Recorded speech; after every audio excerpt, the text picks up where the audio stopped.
Privileges are not what you think they are. What would you say if I told you that privileges, in most cases, are far more powerful than rights? What do you mean by that? We're going to go into two basic things to enlighten ourselves here for a moment. First is we're going to go into maxims, which is the philosophy behind jurisprudence, which is the thinking behind a law. The reason why certain laws, language of legislature that is, applies a certain way rather than the other. The reason why there is a scope, the reason why there is standard test and element. Maxims is the reason why. That's one. We're going to go through that so that we can really get what this word privilege really means. And two, we're going to go into rules of evidence. Evidence is the backbone of anything that you do or say as to why what you are doing or saying is valid. As to the reason why you can point at the other party and say they are wrong and what you stand on ought to suffice. But before we go through those pen and paper left brain stuff, let's go into the right brain stuff first. Have you ever heard of something called, quote, white privilege, unquote? That itself should let you know that privilege is a realm that's private, despite what is generally applicable to the mass. Once we're done with this, you would get a better understanding of what that portion of Article of Confederation speaks of within the right to travel and privileges and immunities clause. Keyword here being privileges within Article 4, Section 2, Clause 1. Once we're done with this video, you will comprehend then and ultimately the core point beyond the first question that was asked.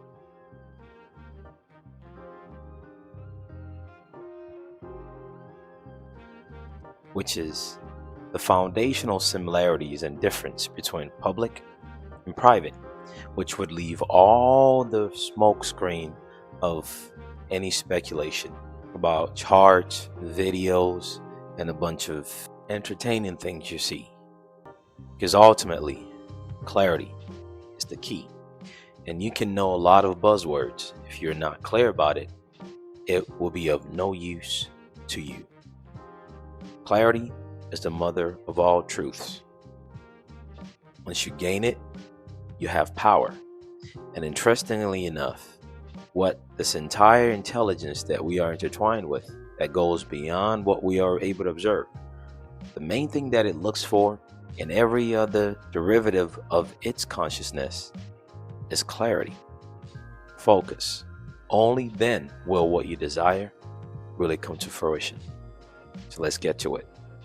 The day most look forward to is the day they sit down and think, yes, I finally did it, while basking in the moment and perpetually enjoying what they have accomplished. No matter what that thing may be, one of those is peace of mind, or said in other ways, freedom from worries of someone else's control. Most of our prime years, our mind, power, and resource have been spent in institutions, occupations, places, and with people, whether at work, education, or leisure. By the time we realize it, aging has reflected on us. Even though most of us prefer privacy and a peace of mind, but that requires privileged information that are usually exchanged privately. So I like to tell people that chronological age is not equivalent to awareness of how certain things work. With that said, put aside all negative reinforcement you've been told as to what you cannot do, because this is an age of technology where we have inherited the ability to begin to exchange information regardless of distance. And these type of exchange of valuable substantive information used to only take place in certain circles and family. What I've done is I've created a one-on-one privatization course to take these privileged information most people who know would not tell you, but this time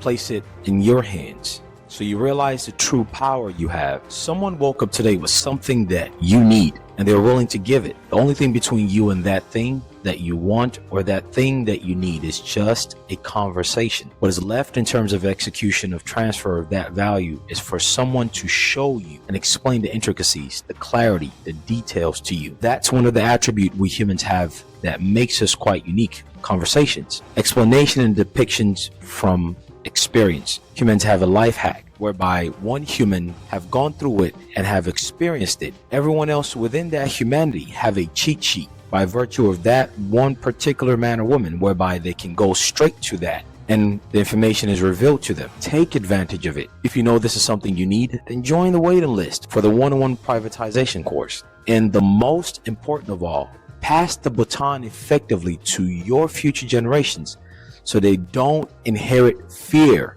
uncertainty, and ignorance. Like to preserve the focus of each man and woman by dedicating focused energy each time, so it's only going to be 5 people per quarter being taken into the course. Once the 5 wave of people are done, the next 5 come in. In the case that the prior 5 people want to continue the course, they get priority to renew it. If you'd like to join, apply for the waiting list. The link is in the description of this video and on the website subtlesubstanceservices.com. You've heard of many people speak of common law, common law, common law. Let me show you the power in common law. Privilege, evidence. And the law of evidence, so automatically it's letting you know the backbone of what you're saying outside of the naked, bare assertion, which may be quite common in today's world when it comes to pen and paper. In the law of evidence, a privilege is a rule of evidence. And a law of evidence, so it's letting you know that evidence is a realm of its own. Like there will be family law, trust law, maritime law, like there will be civil law, criminal law. There is in its own realm law of evidence or evidence law. But you know what is intriguing about evidence law? Within the realm of criminal, civil, domestic, foreign, trust, and any other types of law applicable to man based on the philosophy behind how and why they are supposed to exist, aka the maxim. This thing called law of evidence is used in all of those. Law of evidence is used in criminal, civil, family, trust, political law, tort law, antitrust law. Evidence is the backbone to all of it. And shortly you see where common law kicks in.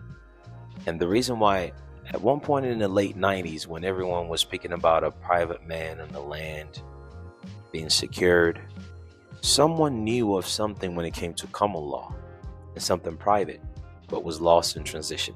Here it is being picked back up to you and being handed to you.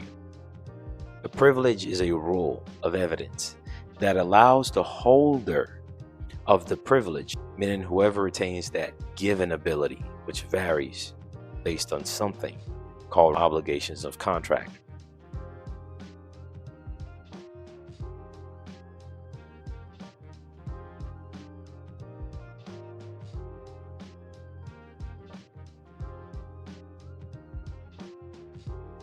A privilege is a rule of evidence that allows the holder of the privilege to refuse to disclose information or provide evidence about a certain subject, or to bar such evidence from being disclosed or used in a judicial or other proceeding.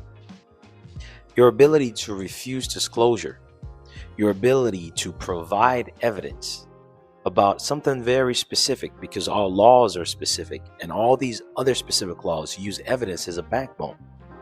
Your ability to refuse to provide something as a backbone regardless of what type of law exists, whether it is by the cloud of legality or other proceeding, which at this point most of us should know it's relating to some private disputes. Isn't this what a lot of people want when they say they want the ability to refuse to say or do something, aka performance, or to demand that something exists because of fill in the blank? Most don't realize that what they're really seeking is called a privilege. Let's not move ahead of ourselves too far here. The law of evidence, a privilege is a rule of evidence that allows the holder of the privilege to refuse to disclose information or provide evidence about a certain subject, or to bar such evidence from being disclosed. meaning you can compel other parties using privileges or used in a judicial or other proceeding. Judicial usually is assumed to be available for public, either for the purpose of discourse or the ability of the people to witness anything in society, since a res judicata might be created from that judicial proceeding that will then affect public at large. So judicial proceedings are automatically presumed to the public if the case is not sealed. And then it says other proceeding, meaning your own private process that most people love to learn about. Is it valid? It is, but there's a right way to do things and a wrong way to do it. Most people do it the wrong way because foundation is lacking. What we focus on here is the foundation. And every now and then we'll show you the advanced stuff that will click once you comprehend the foundation. Every too often do I see the lack of foundation just flowing everywhere, and everyone just wanting to get the gratification, but they're functioning based on lack of clarity, lack of foundation. There are many such privileges. There are many such privileges recognized by the judicial systems. There are those that attempt to run from this thing called the judicial system because they've been told running away from it is the answer. Don't show up to your court cases. Write some documents to tell them that you're not in their jurisdiction yet. You just performed a pleading because you just filed a document. Or they say don't file anything, don't show up, but a warrant will be issued. It would attach to you as a track record that will be used to railroad you once more in the future by someone who really, truly has a bad intent, because they're going to say, "How? Look, there's an evidence. You have a tendency to flee. You have a tendency to go against the law because you didn't show up. A warrant was issued, and then when you eventually show up, where's the foundation? Someone has told you to say you're invoking exclusive equity. Someone has told you to say that, well, I'm challenging jurisdiction." Why? Just because you say you're challenging jurisdiction? No paperwork preceded you. You didn't put an avisandum in the judge's chamber. You didn't deny the allegation. You didn't evoke certain foundational principles affirmed in the Constitution. You didn't invoke your private contract where the party you assumed to be the injured party. The same judicial system most attempt to run from is what they 9 out of 10 times eventually find themselves. Why? Because of lack of clarity. Comprehend these basics or speak of it. Comprehend basics, and you would not be afraid of the judicial system. In fact, you realize there's something beneficial to you, and that is what most people want, because beneficiary exists in the realm of equity. And believe or not, the beneficiary is one with privileges. The trustee is one with rights. Don't worry, I'll make it clear. There are many such privileges recognized by the judicial system, some stemming from the common law and others from statute law. Each privilege has its own rules, which often vary between jurisdiction. So now you see privilege exists at common law. Privileges also exist with statute law. Types. One well-known privilege is the solicitor-client privilege, referred to as attorney-client privilege in the United States, and as the legal professional privilege in Australia. So are you slowly starting to see now that if someone hires an attorney and then someone tries to come to you about what you did with that attorney, or that attorney is approached by someone else and then go, "Look, I can't disclose that with you because that's a client attorney privilege or attorney client privilege," meaning it's not something that generally applies to a lot of people like rights do. Rights apply to many people at large. That's why the Constitution exists. It speaks about the people, the people, the people, the people.